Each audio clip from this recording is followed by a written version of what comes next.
It's a very common mistake. People list what they can do, but they forget. Did you know recruiters typically spend around 30 seconds reviewing a CV? I spent 2 months on mine, staring at the same sentence for hours. And most of the time, I would think I will never make to the interview stage with such CV. And that's why I actually started this project to help me and you go through the main steps with confidence and clarity. Research shows many women hold back on their achievements. We skip wins, we downplay our leadership roles, and then we get filtered out. And not because we are not qualified, but most of the times because we didn't show it. Today, we get practical. What actually matters on your resume? And what do recruiters look for on LinkedIn? And how do we show our confidence even if we are still figuring it out? My guest is Erik Sjöström, Talent Acquisition Director all the way from Sweden. With more than a decade in recruitment, he knows what gets noticed and what gets skipped. Welcome, How to Get the Job, with me, your host, Giedre. And let's do this together. Hi, Erik. How are you? I'm good. Thank you for inviting me. It's a pleasure that you came here. One of the reasons why I'm happy as well, because, Erik is from Sweden. Am I correct? That's correct. I live in the southern part of Sweden, outside of a town called Malmö. It's a very beautiful town. I've been there. Erik, let's start our discussion. You are a professional. When you are scanning resumes, what actually makes you stop and read one from top to bottom? We're trying to match the CV with the job opening we have. So basically, can this person get the job done? That's the essence. And we're trying to get a match of skills they have that is needed for the role, but also skills needed for the future. But most of the time, we're looking for a person with the qualifications needed for the role.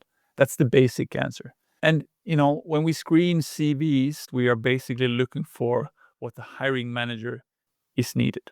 So, yeah, that's the most important thing. And that's why it's important to show that you can get the job done. That sounds very easy to do, but in reality, when we have to build that CV, it becomes so difficult. For example, I've been tweaking mine for months, really, for months. My last position ended in January. I thought I will create my CV very quickly during couple days or couple weeks, but in real life, it took me months to filling in all those KPIs, formatting, removing things, adding things. So, am I overthinking this? What really matters to someone in your role? Well, I think that you should, look for formatting that you're happy with and stick with it. That's not the important thing. What is important that you highlight not only what you can do, but actually what you have achieved and what was the value add when you did it. It's a very common mistake. People list what they can do, but they forget what the impact was when they did it, what was the result, and what was the outcome. I would like to stop you there and, you stopped yourself, but and emphasize that to write in what you actually did. Can we a bit go deeper into this? What do you mean what I actually did? So if I worked as a marketing manager, for example, and I did social media, so is it enough for me to write, so I was taking care of Facebook, of Twitter, and of TikTok? What do you look? Do you look more of specific details like numbers, what I achieved in that positions, or is that enough? What kind of tools I used? I mean, if you list that you have been working on with SEO optimization or opened a Facebook page for that company you work for, what was the impact? How many new subscribers did you get? How much traffic did you generate? And what was the result of that? That is what's interesting. When we screen CVs or when we interview someone, if you list that you have done work within a search engine optimization, for take an example, there are many people who have done it, but what was the result of your work? Well, I was responsible for as SEO optimization. We generated 40% more traffic, and at the end of the day, we saw 20% more customers or something like that. Okay, it's more relatable. It's understanding that you're actually good at what you're doing. It's very important to tell the story. What was the result? And people usually forget that, especially when they build their CV or LinkedIn profile, because usually recruiters, they read quite fast. They have many applications to go through. And if the recruiter does not see the outcome or the result, then that candidate does not stand out. I hear you. We hear you. So you guys want results, and you want how us, the ones who are looking for job, how we impacted the previous company's work. So here's the real situation with my work. I'm 41 years old. I changed 4 works. And in most of the works, I was a marketing manager working actually with the tools which should have brought all these numbers and impact on the company's results. But somehow, not sure how, I didn't collect those KPIs. We didn't just look at them so seriously. So, what would you suggest to do for me? Should I just invent those numbers and say approximately? Or how should I downplay this situation where I'm not really sure what kind of KPIs I brought? I'm not really sure what kind of changes I made in that company or campaign, because I do meet in the job descriptions for sure. They do ask, so how did you impact the company's work? If you can go back and collect that data in any way, it's very good. Maybe you can talk to old colleagues to see what was do you remember that campaign we did? Do you remember the impact or so? Maybe they have historical data. We should never make up data. We should always need to be honest in our CVs or in our LinkedIn profile. But to look back and to think, can we collect any data, historical data that prove that what we did had an impact, and what was the impact? It's super powerful and valuable if we can get some data and some facts in behind the work, because it helps us stand out as a candidate. And, a very common mistake, I think female even more than male, to downplay a bit what they did. Well, it was not only me, we Oh, were for a sure. team. I usually tell people when I talk about this, think like an American. Americans are very good at talking about achievements. Don't be modest. Be proud of what they did. Highlight good things. I've never heard a recruiter talking about a candidate saying, this candidate is bragging. I've never heard it. They want to see the achievements. They want to see what has been done. And so put that on paper. Because if you don't, if a candidate is too modest, downplay what they do, how can that recruiter even think that this is a great candidate? When you create a CV or when you create your LinkedIn profile, your ultimate goal is to be invited to an interview, right? So you can prove yourself, so you can speak and elaborate more about what you have done. But to reach that, you need to put some facts on your paper with highlighting and showcasing, and be proud. Don't worry about bragging. Don't worry about standing out, not being modest. Put it on paper, share your achievements, and the recruiters will be interested in saying, I want to hear more about this candidate. Okay, I do want to pause here and to emphasize to the listeners what you just said, Eric. Don't downplay your achievements. Stand up and show everything what you've got.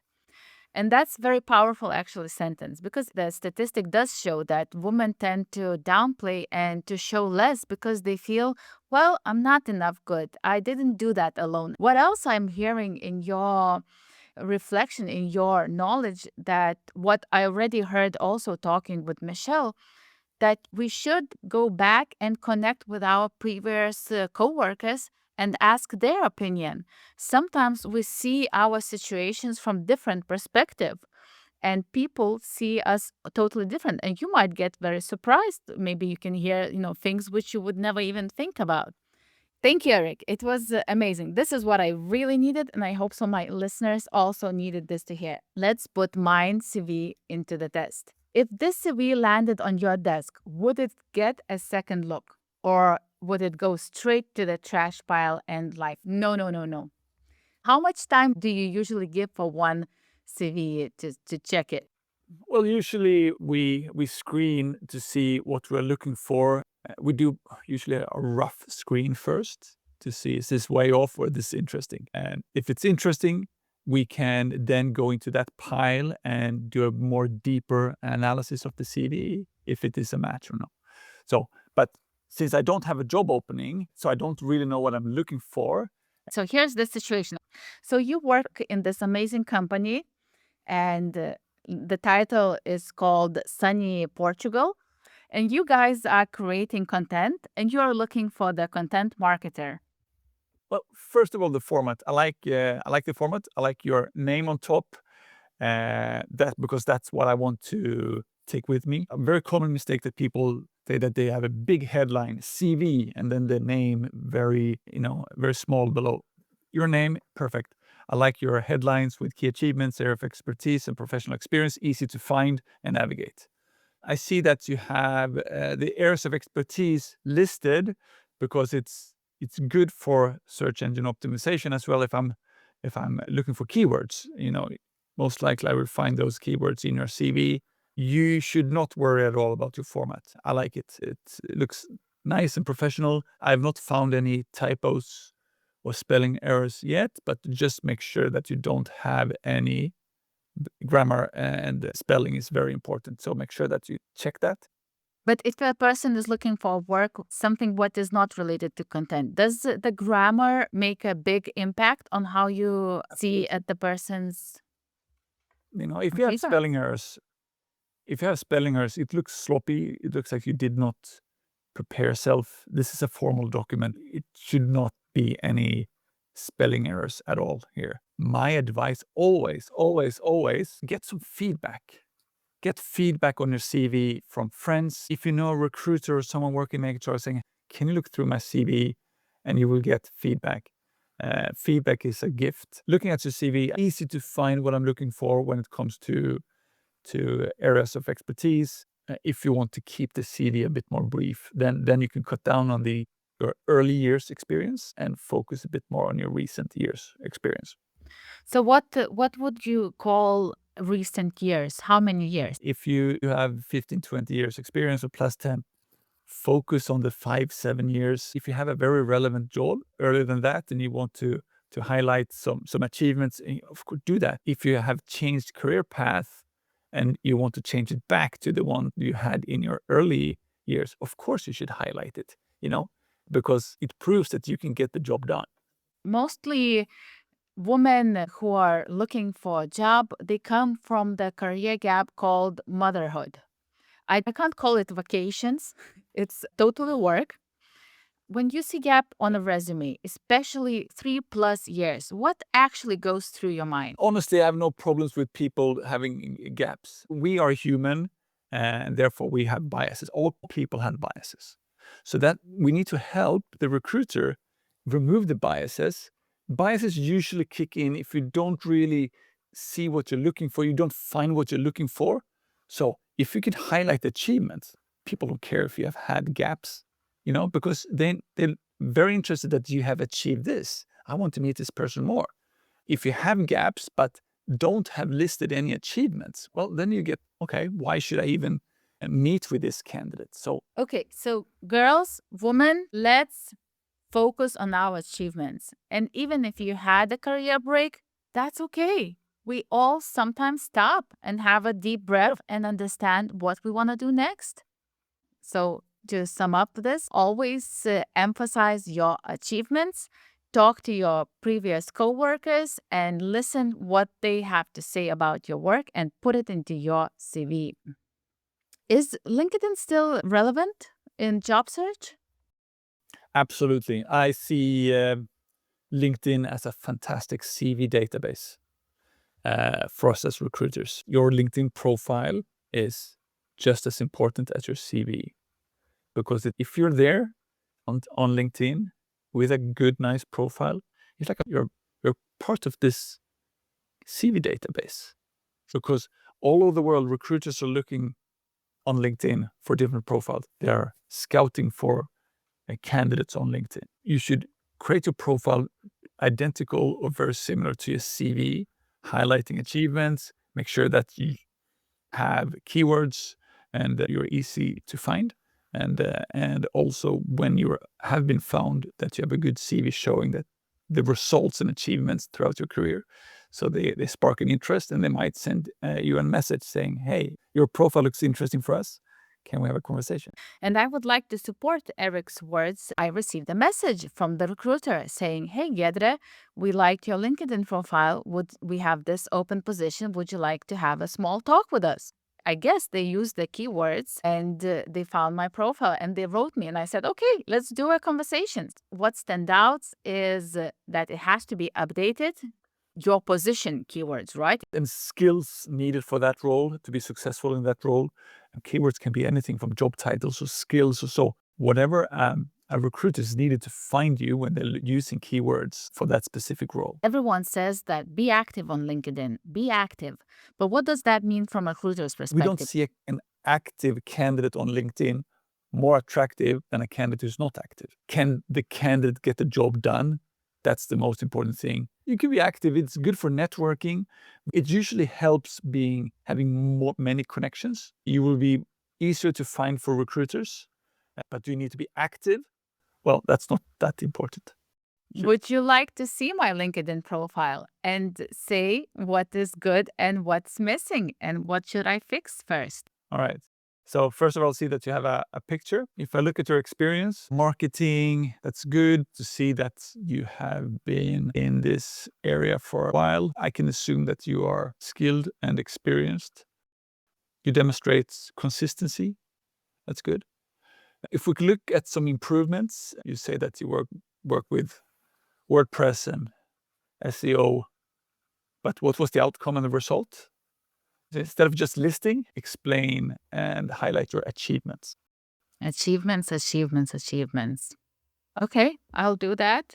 Does it matter for the recruiter when they see the CV coming from the direct website than from LinkedIn? Well, not really. If you apply through your LinkedIn profile, make sure it looks good. I always recommend for you as a candidate going to the career page, read about the company, what can you learn? And, if you see that recruiters, give the recruiter a call saying, hey, I just have a couple of questions. Maybe you can get some more information and insights. Correct me if I'm wrong. So I understood that the important thing is to show that you're interested. If you show more motivation to find an email of the recruiter and write him or her your questions and your interests, so you do stand out a little bit from the others. I think that recruiters are very experienced filtering out candidates that just want to have a spotlight on here, look at me, look at me. Needs to be relevant questions, of course. You can't just call and say hello, just wanted to say I love you. That's very valuable information you provided, that we can approach recruiters. They are not gods who don't speak to people. Let's go a bit further with the resume letters or the letters about me. I was talking to my friends and she sent her question, which is, to be honest, very related to me as well. What kind of tone should we use in cover letters? Should it sound professional and modest, or should it sound more like talking to a friend? What would you answer to her? First, cover letters are less asked for nowadays than it was. It was a very important part of our applications.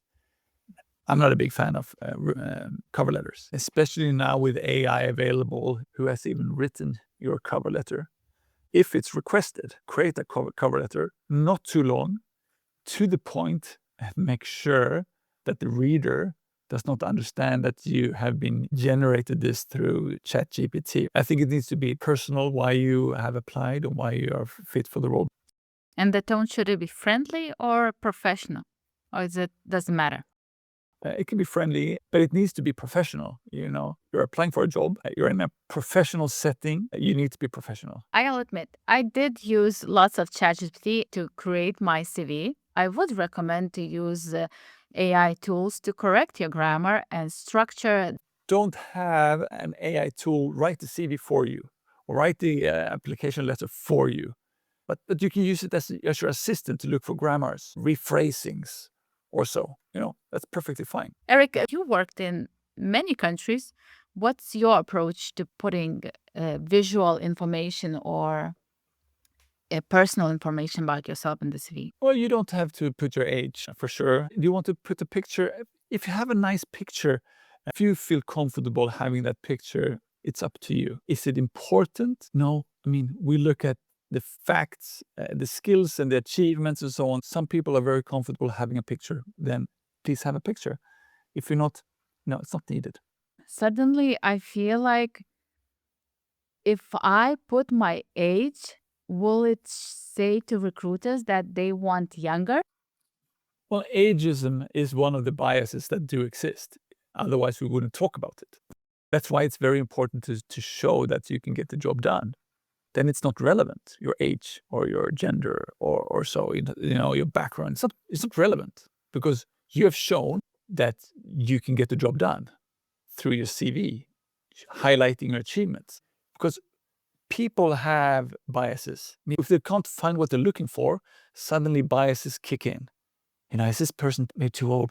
Is this, what's the background? Suddenly because they're looking for something. So don't give them the opportunity to have the biases kick in. Okay, thank you. Let's wrap up this session because I need to go and edit my CV and my LinkedIn, and I need to find this job finally. What kind of homework would you give us, Eric? Look through your CV and ask for feedback. And, based on our conversation, also make sure that you highlight achievements. Don't be modest, be proud of your achievements. If you do that, it's a very good step forward. But ask for feedback. It's a very powerful thing. It might be scary, but you need to train that muscle. That's my big tip. And make sure that your LinkedIn profile is as nice and good looking as your regular CV that you have in a document, because remember that LinkedIn is a big database. Recruiters all over the world are every day, every minute looking for profiles and CVs. So it's a good passive way for you to maybe find your next big opportunity.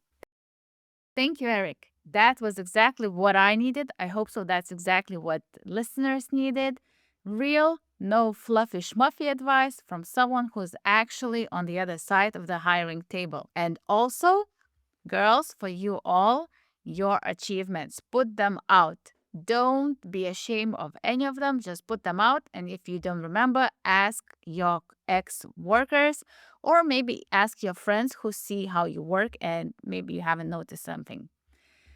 And if you made even one change after this episode, tell me, drop it in the comments, tag me on LinkedIn or send me a message, and let's make this space where we stop doing this job search thing alone. Let's do it together.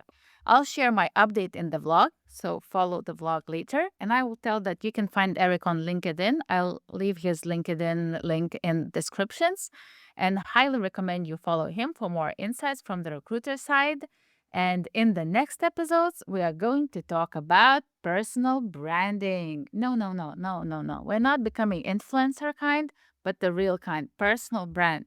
The kind that helps people to remember you when they are deciding who to interview. Until then, remember, you don't have to get it perfect. No one is perfect. You just have to keep showing up. So let's keep on doing this together. Thank you and have a nice day, everyone. Bye. Bye.